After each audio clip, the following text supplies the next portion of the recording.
Hi everyone, it's Melissa, and today I am going to do a wrap up of my reading year and I'm going to update you on how I did for my reading goals for 2022. I am just starting to get over a very bad cold, so if I look a little off or sound a little off, that's why.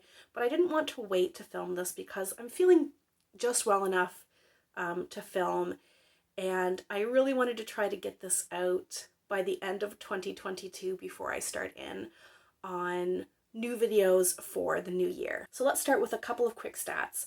I read 70 books this past year. I am a third of the way through another book, but I'm not going to finish it by the end of the year. So 70 books, 77% of what I read was fiction, 20% was nonfiction, and 3% was poetry.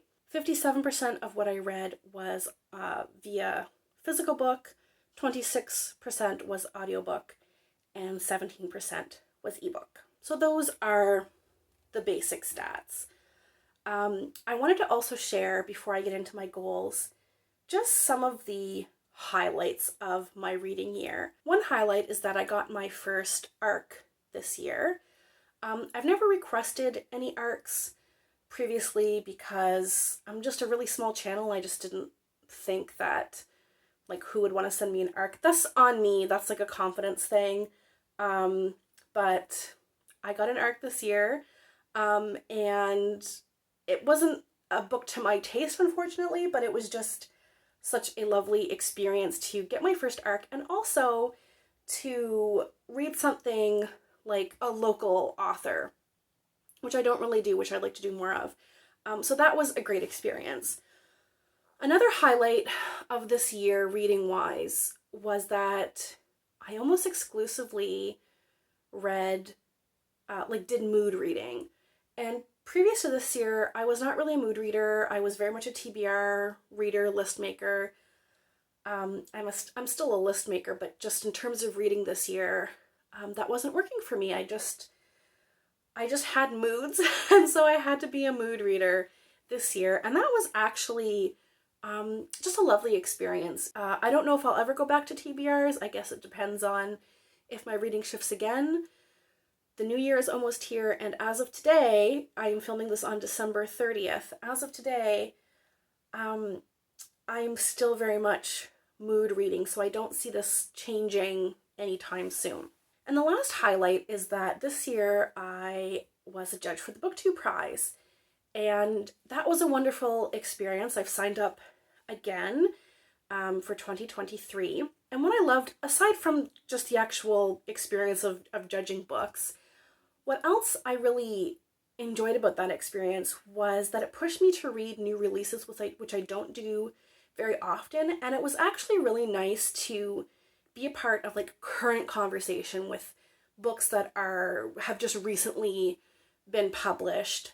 And I liked being kind of part of the conversation around new books, and it was really fun to be in the know with new releases, which I never am. I always read off, not always, but I more often than not read off the backlist.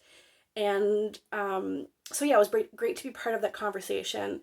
I still read a lot of backlist books, but I read many more recent books than I have in the past, and that was a really nice experience. So those were my highlights from the year.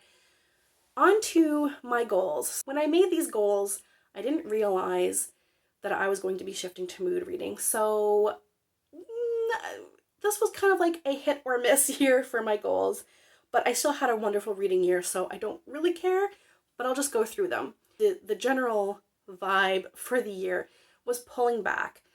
I dove into BookTube with both feet, and while I've loved my experience here, I think I got a little overzealous, and there was a lot of like stress reading happening and that kind of thing, and I think I was like hiding in books, and I needed to kind of pull my head out of the books a little bit and pull back and not overcommit and just kind of chill out a little bit. So in that respect, I think I won. Like, I achieved the vibe I was going for. So my first goal was that I didn't want to set a number goal, and I didn't. I didn't set a number goal on Goodreads or Storygraph or in my own notebook. I just didn't set a number goal, and I didn't really pay attention to what number book I was on. And I had a rough estimate in my head because I have been tracking them, but I didn't know exactly how many books I read until I went to check for this video. So I did that. I set that goal because I didn't want to avoid longer books, and I was kind of worried that that's what I was doing a little bit, that I was avoiding longer books because I wanted to get to this magical number for some reason. So like I said, I did a ton of mood reading this year. I did very few TBRs. I think I did a TBR for like Jane Austen July and Victober and Nonfiction November, and maybe a couple others. I think May of the Moderns I did a small TBR. But on the whole, I did mood reading, so it was a very chill year for me. Goal number 2 was to read one nonfiction book a month, and I achieved that. I have 2 numbers written here. I'm not sure what the answer is. I think 16 or 17 nonfiction books. So I read more than one a month. Part of that was due to the BookTube Prize. I did judge one round of nonfiction, and so I'm very happy with that, and I would like to continue making nonfiction not like a huge part of my reading. I do enjoy fiction to be the majority of my reading, but I do want to read at least a little bit of nonfiction every month. Number 3 is a goal that I basically forgot about, and that was to focus on CanLit, or Canadian authors. And I wanted to read one Canadian author, like one Canadian book per month. And I didn't quite achieve that. I did better than previous years. I read 9 Canadian books, so that's not one a month like I had wanted, but it's okay. And I think next year I still do want to read more Canadian books, but I have to rethink how I'm doing this. I don't think having a monthly goal is the way to go. Maybe I want to do a readathon or something, or just devote one entire month to Canadian fiction. I'm not sure. I still have to think about that. But I did okay, but I honestly kind of forgot about that goal and didn't do the best. Goal number 4 was to reduce my physical TBR to 150. I started the year, I think, with 180 books, something like that. And I wanted to get it down to 150. And I met that goal in like August or something. And so I set a stretch goal of 130. So I've already met this goal. The stretch goal was 130. I got it down to 131, which is amazing. So I'm only one off my stretch goal. And I read basically 49 books or something like that off of my physical TBR. And I am so happy about that. And like I said, I'm part of the way through another book, and I'm not going to finish it in 2022, but I'm going to finish it very soon after 2022 is over. So that's great for me. I will be focusing on TBR reduction next year as well, and so I'll probably have a video all about my physical TBR sometime, maybe in January. My 5th goal was that I wanted to finish series, because I have so many series that I read 1 or 2 books and just haven't continued on. So I wanted to finish at least 2 series and continue as many others as I could. And this was a total flop. I only finished 1 series. That was the Brown Sisters trilogy by Talia Hibbert. And I mean, those are like related stories, but they're not really a series. So that's even kind of pushing what can qualify as a series.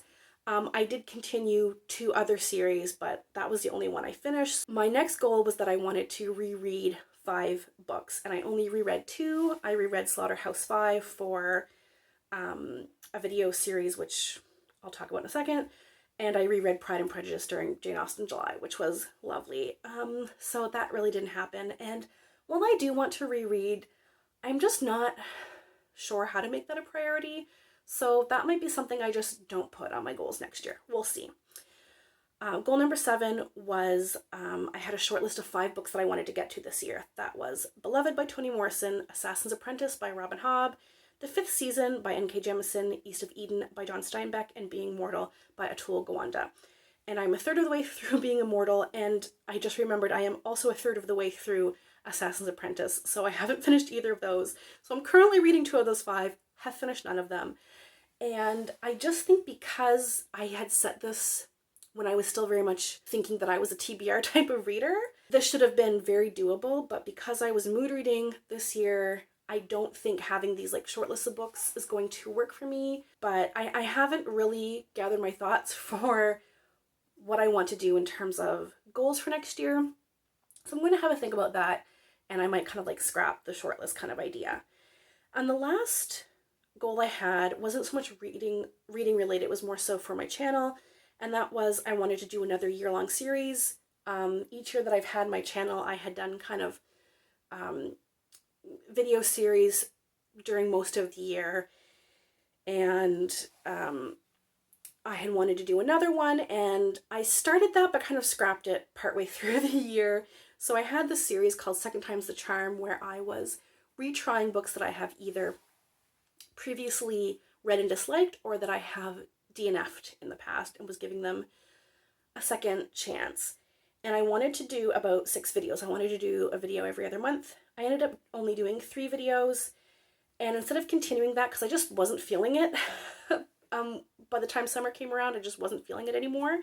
And so instead I decided this fall to restart my previous year's video series, which was Pop Culture Osmosis. So I did one of those, and I don't have any ideas next year for year-long series, and I think I'm just going to continue Pop Culture Osmosis sporadically when I have an idea for it, because those videos are just really a lot of fun to make. I enjoy making them, and I want to keep making them. Those were my goals. I did, I think, okay on the goals, but more importantly, I really achieved kind of like pulling back and just enjoying my reading more, which is ultimately what we want, right? So what's coming up next for me? I do want to make another goals video. I am a goal-oriented person, and I'm a list maker, and I just like having that even if I don't meet all of the goals. I just haven't really had time to sit down and think about how I want to go about goals this year, seeing as how I am such a different type of reader now. The other video that will be coming out as soon as I'm feeling a little bit better, because this was a more casual chatty video, but I do want to put together my top reads of the year, and I would like to be feeling a little bit better so that I can I can talk about those books more coherently and articulately, and give them the rave reviews that I think they deserve. So I had wanted to put that video out January 1st, but I don't think I'm going to be feeling well enough to do that video and edit it and get it up by the 1st. I don't even know if this one will be out by the 1st. I really want it to be, but I'm not sure.